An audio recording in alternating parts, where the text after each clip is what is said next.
duk inda ɗan luwaɗi ya laɓe Allah ka tona mishi asiri ya Allah ka cire 'yan luwaɗi sama kowa ya ga tsiraicin su ka kaɗo su ga ƙasa in sun ka faɗi kuma su yi karya 12 da ba su koma tashi tsare duk wanda ka ƙoƙarin taimaka ma ɗan luwaɗi ta kowace hanya Allah ka karya shi kafin ya taimaka ma ɗan luwaɗin kun ji don haka ku shaida Allah ka zama shaida kuma bayan Allah ku shaida ba mu tare da 'yan luwaɗi ba mu goyon bayan 'yan luwaɗi ba mu son 'yan luwaɗi ba mu na'am da abin da 'yan luwaɗi ka yi kuma mun shirye faɗa da 'yan luwaɗi faɗa na tsakani da Allah in su da wasa suka yi mu wallahi da gaske muka yi kaji don haka inda gaske kuka yi to ga bello nan ku yi ne ku kashe shi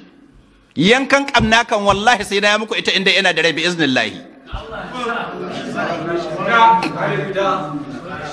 kun ji mun gaji da su Allah ka tsine musu albarka Allah ka karya su Allah ka karya 'yan luwaɗi jigon 'yan luwaɗi Allah ka karya shi wanda ya ɗaure ma 'yan luwaɗi gindi sakkwato Allah ka yi sanin kowa ne Allah ka karya shi yara ne da masu goyon baya ne duk Allah ka karya su Allah ka tsalkake wannan birni na mujaddidi Allah ha gwada mana an waye gari sakkwato babu mai taɓa takashin kowa in ba tashi ba in ya zo ɗahara to mu tafi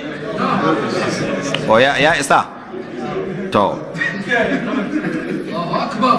to kun gani to madalla to yanzu dai kun ga na yi yan malaria shekaran kun ga na warke ko to ku hito amma kun san wanda ka towa hirar bello ya wanda bai gudun mutuwa in kana gudun jini ya bar tsama kakka taho kun ji amma ni na san insha Allah ta'ala mutuwa ta ba ga hannun 'yan luwaɗi ba sai dai in mutu sai dai wani ya kashe da amma ba 'yan luwaɗi ba insha Allah ta'ala ba zan mutu ga hannun 'yan luwaɗi ba 'yan daudu kan a ce 'yan daudu sun kashe bello yabo Allah ya tsaran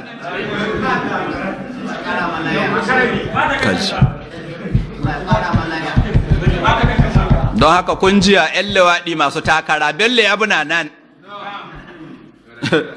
ku dangana ku koma ku zanna tun ba yau ba nika cewa ba a siyasa ta fati siyasa 'yan takara aka yi ko? duk fatin da an Najeriya duk fatuttukan Najeriya ba a fatin Allah ba na manzon Allah babu fati na musulunci duk wanda ya ce muku fati kaza na musulunci ƙarya yake munafikin Allah na in ko mallami na ku te ku hada mai bello ya ce ƙarya yake ya taho gani babu fatin Allah babu na manzon Allah duk ɗan jimma na da ɗan jimmai fatuttukan Najeriya kowane wake da shinkafa ne akwai musulmi ciki akwai waɗanda ba musulmi ba babu fatin musulunci ciki inda akwai fatin musulunci da mun shiga an ce yaƙi na musulunci za a yi amma wane ne sarkin yaƙin an ne to ina kun ka taɓa ganin arne ya jagoranci yaƙi na musulunci don haka shigantaka ce kai mu siyasa 'yan takara muka yi ba ta fati babu romu da fati mu babu romu da fati dan takara muka dibawa da wancan fati da wancan fati watsai da na kwarai mai yan dama sai mu jewa mai kwarai mu haka za mu siyasa mu kowane fati dan luwaɗi yake ya ɗauki kai ne ɗaya ya faɗi duk fatin da dan luwaɗi ya shiga ya ɗauka ɗaya bai iya faɗi zaɓe kai ya ko kashe kuɗi na wurin kamfen bai ci bi iznillahi kunji ko bello ya baya mutu dan liwaɗi bai cin zaɓe sakkwato an riga an tsaftace ta insha Allah an kama hanya yau ga 'yan liwaɗi na har gidajen su kyamata su ake yi to kun da ya gani ya karuwa guda ta an kasa amma kun gaya mucin da an kai mutum nawa sun karsa aka wannan ya karuwa to wayan sun kace za su canji musulunci za a yi kaka ɗauko karuwa wanda bai da tsalki mai warin kashi wanda an ɗauki da AIDS anytime yana yan mutuwa don haka babu ruwanmu da karuwa jama'a kuna zaɓen karuwa kar ku zaɓi karuwa ba mu zaɓen karuwa